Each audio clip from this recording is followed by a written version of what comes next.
for follow-up, just any sort of communication, whether it's handwritten or email, they're both equal in my mind, but just some sort of acknowledgement is usually nice. And so just establishing that email communication is nice, but if someone wants to write a handwritten letter, that's always kind of a pleasant surprise as well. As a millennial myself, I tend to follow more of the electronic routes. So I think timing is more important than the route. So sometimes we got a couple of our thank you cards even after we ranked the candidates.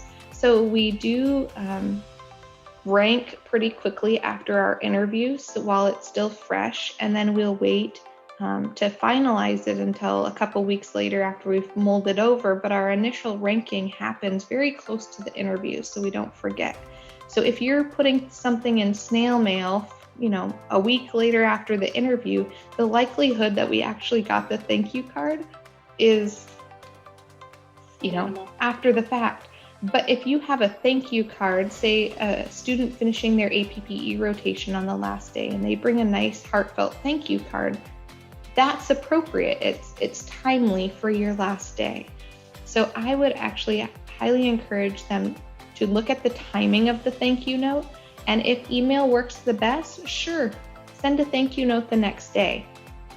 However, a week or two later, getting an electronic thank you note, that's, again, maybe a little too late. I don't feel like it's necessary, but it's nice. It's a nice touch. And it's smart on the student's behalf, because if you can remember something from the conversation and then follow up with an email or something like that, or a handwritten letter,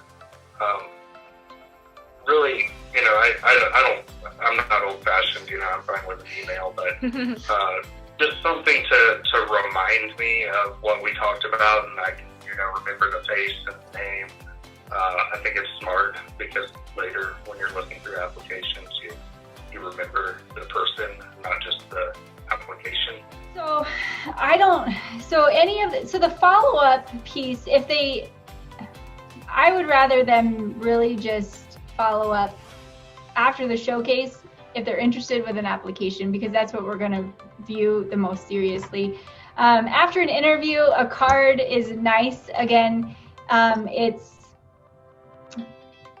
sometimes I feel like there is a component of a little bit of manipulation, what is supposed to be a very pure match process, where you're to interview, you're to assess, and then you're to put your rank list in.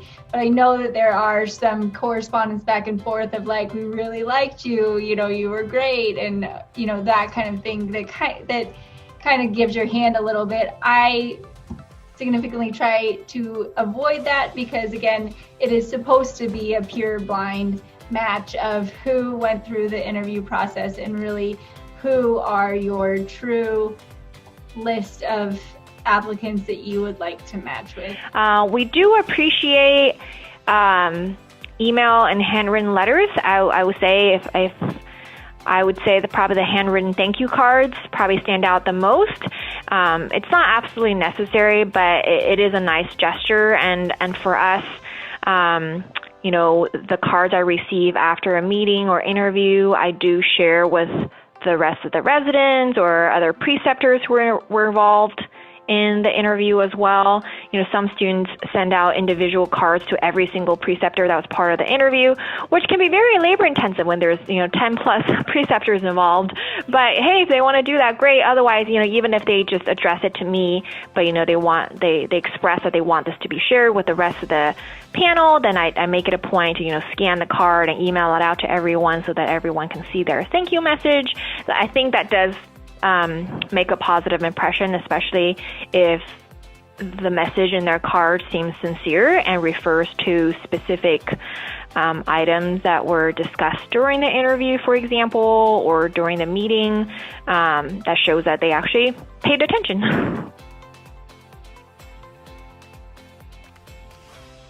Nice. If someone hands me a paper CV, that is also nice, but it's harder to know what to do with that and to store it. And so electronic is usually preferred. The showcase, no, we just throw it all away. I have not ordered any business cards, so I myself don't have any. Most of the time we have one pamphlet and my name and emails on the pamphlet, and we direct them to the website. So we have a very thorough website, and we just direct all the candidates, go to the website, look through the materials, look through the application information, and find my contact information there. And then as far as business cards and CVs and emails during a showcase, I mean, they're all collected, but they really go into a pile of like how the only thing that I ever use those CVs and cards for is if I have to meet with our recruiter to justify how much a showcase is worth it, to say, okay, based on the amount of students we saw at the showcase, this is how many applicants, these are how many of those that we collected actually put in an application. But other than that, it's really, everything goes through forecast. It's really just that black and white, for me, that's really important. Yeah, I feel for myself, I don't think CVs are necessary. Like our program, I mean, other programs might be different, but our program, we don't really ever look at CVs that are given to us at a showcase meeting or anything, because we expect to just review that with your entire application when the time comes.